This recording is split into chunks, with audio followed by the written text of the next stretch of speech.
So the DSM artificially divides a few general underlying vulnerabilities into dozens of specific diagnoses.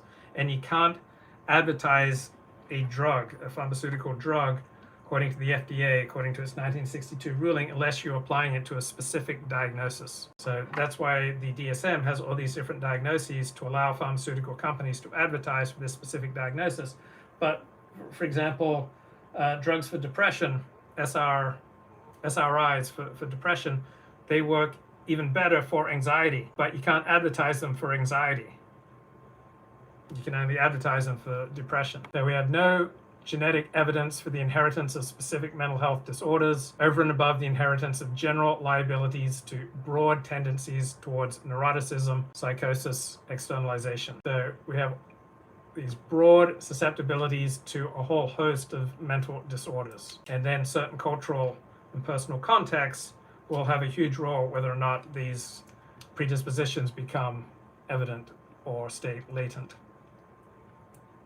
So the DSM has tried to map a landscape of mental disorders by drawing lines around clusters of specific symptoms as if they were islands, but mental disorders are more like ecosystems. They are areas of Arctic tundra, boreal, forest, and swamp blending into one another, defying crisp boundaries, notes one psychiatrist. So the initial pharmaceutical drugs we developed in the 1950s, chlorpromazine for schizophrenia, lithium for bipolar, imipramine, and the MAOIs for depression, they still form the biological template for the most commonly prescribed pharmaceutical drugs today, such as Abilify, Cymbalta, Zyprexa, Risperdal, and Seroquel.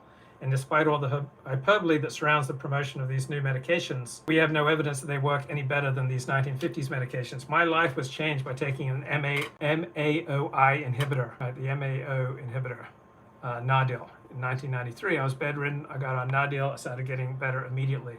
So Nardil essentially been around since the 1950s, and it worked great for me. It got me out of a bedridden state to 2/3 of a normal life.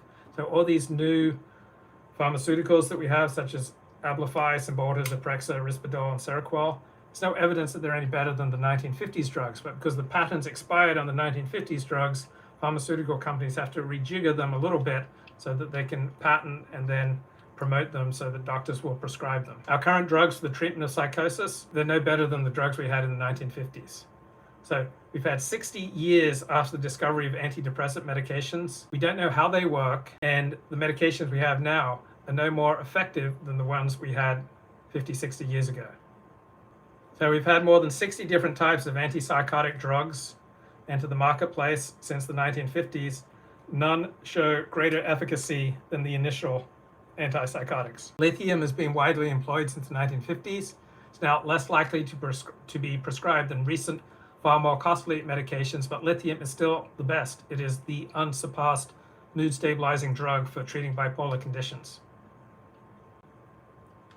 So current antipsychotic meds have different side effects than the initial drugs, but it's not at all clear that they have more benign consequences overall than the original 1950s drugs like lithium. The effectiveness of SSRIs and SSNIs, no evidence that they're more effective than the 1950s drugs. The improvement that occurs with antidepressant medications can be overwhelmingly accounted for by the placebo effect. So only about 1 in 10 patients given an antidepressant is likely responding to the drug in a favorable way. The other 9 favorable results, if you have 10 favorable results, the other 9 are likely the placebo effect. And even these findings are likely to be inflated because only studies with positive results for pharmaceutical drugs are going to be submitted to the FDA. So if you take into account published research as well as unpublished research, then there's virtually no difference in outcomes between those who receive an antidepressant and those who receive a placebo. So the DSM categories themselves are responsible for the stagnation in progressing drug development. We've had no new efficacious psycho drugs entering the market in the past 30 years. And pharmaceutical companies are not enamored with the revival of psychedelic drugs, because these psychedelics are used a handful of times. They're not taken in daily doses. So Let's find that. All right, so one trend is we've got a revival of psychedelic substances as treatments for mental disorders. So we've got all these drugs associated with the 1960s counterculture and the recreational club scene. They're now heralded as groundbreaking responses to various mental illnesses, such as ketamine. So ketamine used to be known as a date rape drug. Now it's being hailed as the most important advance in depression research in the last half century. Another psychiatrist says CBD is the most promising drug that has come out for neuropsychiatric disease in the last 50 years. MDMA, ecstasy, is now a prominent new treatment for PTSD, as is psilocybin, the active ingredient in hallucinogenic mushrooms for depression, anxiety, obsessive compulsive disorder. Ayahuasca, many mental health professionals see it as an effective treatment for anxiety and addiction. And then you got LSD. It's now undergoing a revival as a treatment for anorexia, addiction, and depression. So pharmaceutical companies cannot be happy with the revival of non-proprietary drugs that are used a handful of times rather than taken in daily doses across lifetimes. So there's a huge pharmaceutical boom, and its headquarters is in Los Angeles. And there's a great article about that in Los Angeles Magazine that was highlighted on the drug report. This is LA on acid. Shrooms, shamans, kosher LSD, while Los Angeles is tripping out. Housewives in the Hollywood Hills are doing it, hipsters in Los Feliz too.